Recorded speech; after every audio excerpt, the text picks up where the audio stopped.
We have Tulsi Gabbard. She is out of the Trump administration. So now the big question is why. She does actually have a good reason for stepping down. But Cenk, what are your 2 cents here before we get into it? Okay, is she stepping down because the war is going to restart tomorrow? Drums. Now we're going to give you her official explanation for why she's stepping down, but she had claimed earlier to be anti-war. Is this part of that? Let's find out together. Absolutely. So Gabbard is currently serving as President Donald Trump's Director of National Intelligence. However, today she made the following announcement. She said, "My husband Abraham has recently been diagnosed with an extremely rare form of bone cancer. He faces major challenges in the coming weeks and months. And at this time, I must step away from public service to be by his side and fully support him through his battle." Okay.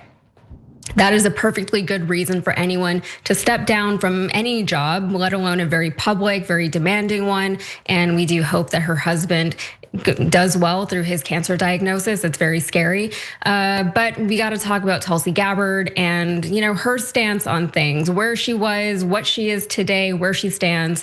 First, we will note that Tulsi Gabbard is definitely not the first national security official to step down during Trump's second term. So here's a post from Glenn Klippenstein with all of the national security officials who have been appointed by Trump who have since left office. And that is a pretty extensive list there, and you'll see some familiar names like Dan Bongino and Kristi Noem, Mike Waltz, Pam Bondi. All these people have served in this role or with this administration. Secondly, we should let you know that at least one outlet is pouring some cold water on Gabbard's story. And according to Reuters, a source familiar with the matter said that Gabbard had been forced out by the White House. The White House did not respond immediately to a question on why Gabbard had stepped down. So that's interesting. Her tenure as the DNI has been rocky, to say the least, at best. And that was, at least in part because the second Trump administration became defined by the same issues that she had once opposed. So, we're about to show you a little bit of hypocrisy here. Starting with Exhibit A from 2020, she posted a t-shirt saying "No war with Iran" with the caption, "Get our troops out of Iraq and Syria now." Now we are at war with Iran. As said, she hasn't been as vocally outspoken about the war as she seems to have been in 2020.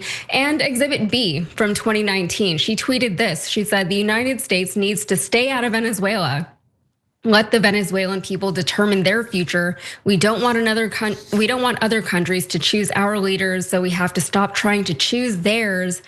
And yeah, I don't remember her speaking out a whole lot about what happened in Venezuela during this Trump administration. And speaking of Venezuela, it was reported in January of this year that the White House excluded Director of National Intelligence Tulsi Gabbard from months of planning to oust Nicolas Maduro because of her previous oppositions to military action in Venezuela, casting doubt on her willingness to support the operation.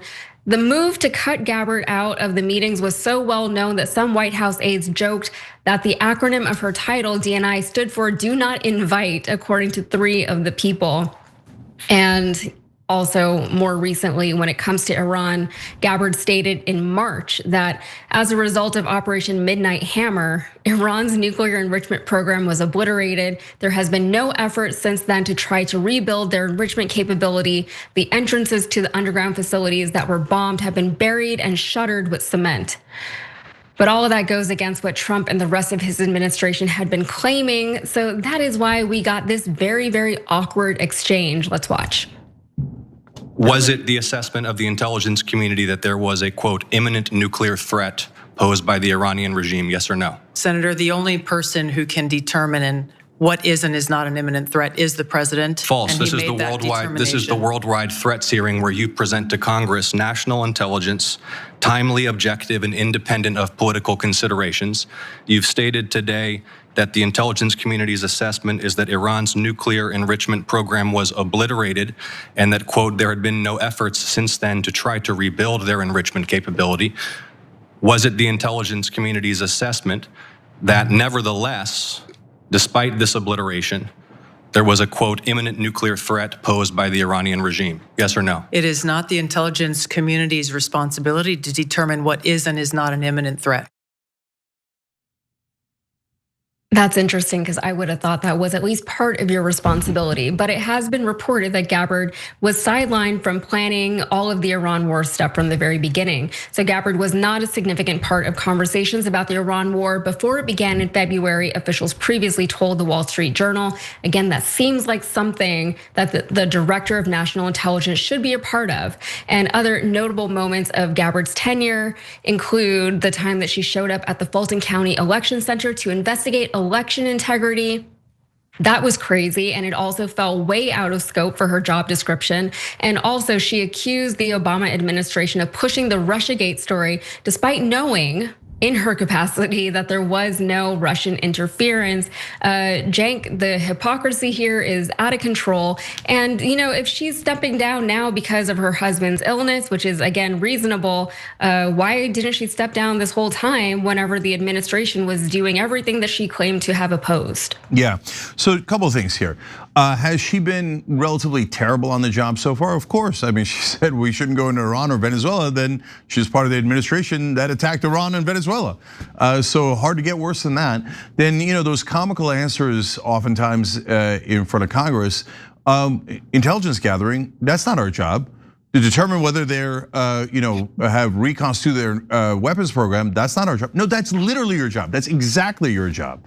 So she could say, hey, our job is to gather intelligence and give a recommendation to the president. Of course, the president makes his own decision. Yeah, that's fair, right? But don't tell me it's not part of your job to figure out if they still have a nuclear weapons program. That's the whole point of national intelligence. Do you know your brain rot index? No, of course you don't. I didn't either because I didn't know what it was, but turns out you might want to, especially after hearing this. Did you know that the average American checks their phone over 200 times a day? That's about 5 hours of screen time a day on just your phone. Unfortunately, that means your brain is rotting. A little bit, but have no fear. I switched over to Noble Mobile, downloaded their Noble Mobile Life app, and was able to track my own brain rot index. It's 0. No, I'm just kidding. My number was not great, but now that I'm on Noble Mobile, getting way better. It tracks how much you use your phone, how often you pick it up, and even shows you how to save money on your phone bill by using it less. New members can even earn up to $100 cash back for keeping their brain rot index under 100, which means you are very unrotten. Okay, so you unlock all that when you join. So download the Noble Mobile Life app today, track your own brain rot index, and learn how you can save money and spend more time doing things that actually bring you joy instead of doom scrolling on social media. Check it out by heading to tyt.com/switch or by downloading the Noble Mobile app. By the way, don't tell Andrew, but if you're on Wi-Fi, you also don't use your data, so you're gonna get money back anyway. tyt.com/switch. So all the intelligence agencies report to her, so it is definitely part of the job. So look, there's two choices here, guys. One is that she's a sellout and she just wanted to get into power, and so she did everything Trump wanted, including like comical and embarrassing things like going to Fulton County and getting into this election denial business. Wait, what does election integrity have to do with the director of national intelligence? This is not a national security issue. Wait, is it? Are you talking about the Russians? But you said the Russians didn't interfere, to Yaz's point. So then that's not it. Are you looking into the Israelis and how they fund 94% of our Congress? Of course not, right? So she didn't do anything real at all. But if it turns out that behind the scenes, she really was pushing against the war and hence the do not invite acronym. And she stepped down because she knows we're going back into Iran and she thinks that's a terrible idea and that restarting the war is imminent. And she stepped down and then speaks out like Joe Kent did, the person that was reporting into her. Well, then that changes the entire equation. Because then at that point you have to say, all right, you know what? The first year and a half was disastrous, but what you do in crunch time matters. And if that's why she's stepping down, even though we called out that she was a right winger before anybody else did, we pointed out her hypocrisies before anyone else did, and probably with more enthusiasm than anyone else did. But having said that, if she does the right thing here, that gets you a lot of credibility. But if it turns out, no, and I believe that her husband's sick, I just don't know if that's why she's leaving. And it's a very serious illness. It sounds like no reason to dispute that. This isn't like John Danforth, who was a UN ambassador to George W. Bush, and he was so embarrassed by Bush and the Iraq war and all the disasters, and he got tired of making excuses for it. He said, oh, my wife hurt her ankle, I gotta go, right? And left. So if this is one of those like, I twisted my ankle things, and you never come out and tell us, okay, why you really left, then that's not that interesting. But if she joins the chorus of people saying, no, the war is wrong, we know that they're not a threat to American interests, then that would be an enormous redemption arc for Tulsi Gabbard. But right now, we don't know that. We have no indication of that. And she's not leaving tomorrow. She's leaving at the end of the month, I believe. So, Yaz, let me kick it back to you. What do you think here? Which way do you think it goes? This is potentially a brave exit here because she's opposed to the restarting the war, or no, it just has to do with her own political or personal calculations, and she's going to continue to be a disaster. Yeah, if she was doing this because she opposed the war, she would have said that, and she has not said that as far as I've seen anywhere. So it feels disingenuous. She really has not done enough to speak out against the actions of this administration since she has been a part of this administration. And I was never personally much of a fan of Tulsi Gabbard's. I never really trusted her.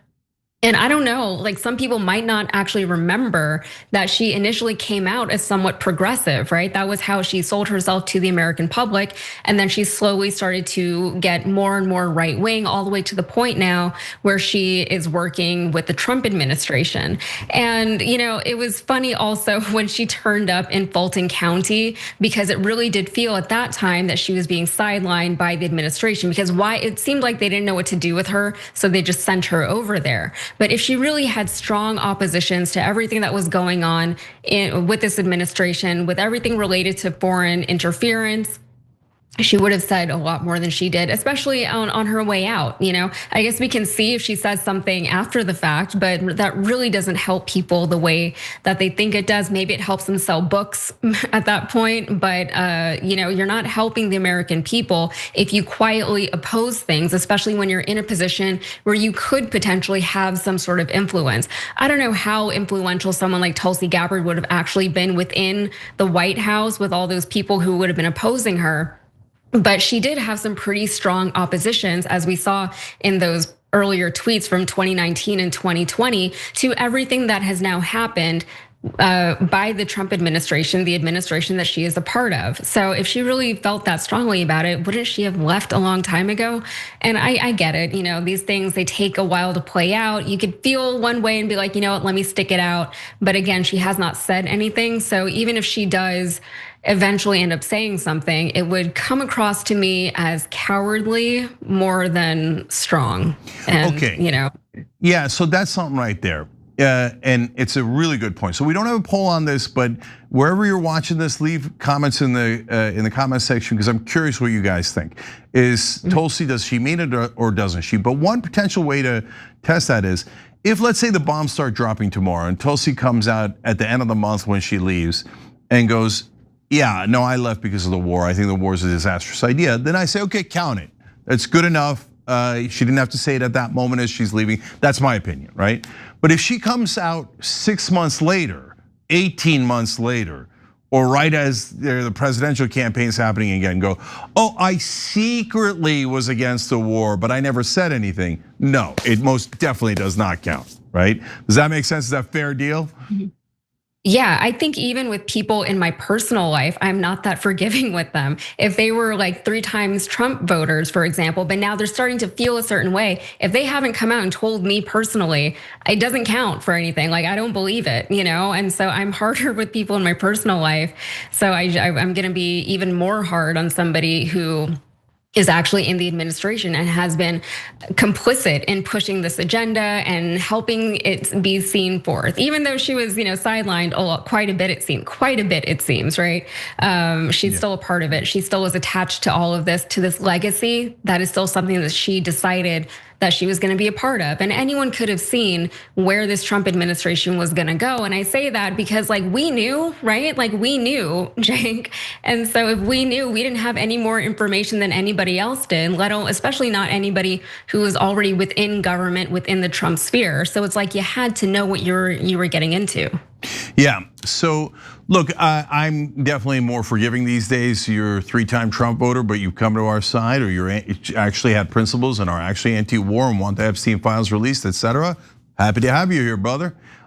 So same thing for Tulsi Gabbard. But by the way, a lot of those guys who are now rebelling against Trump and are angry at him are also angry at Tulsi. They're like, you said you were anti-war. What the hell is this? And nothing but pro-war since. So people will be judged by their actions. So either Tulsi speaks out when it matters, and then I will give her a little bit of credit for that, and everybody gets to make up their mind how much credit they want to give or not give to her. But if she waits and then in the next election cycle tells us her secret thoughts that were anti-war, that doesn't count at all. And we could all agree on that. All right. Yeah. So, absolutely, I agree with that. It really is less about playing the game of politics to me and just doing what is right. Why is that so hard to just say and do the things that are right? And I understand that there are games that need to be played and there's finesse with all these things, but oh my God, I just want real people in our government for once. Every time you ring the bell below, an angel gets his wings. Totally not true, but it does keep you updated on our live shows.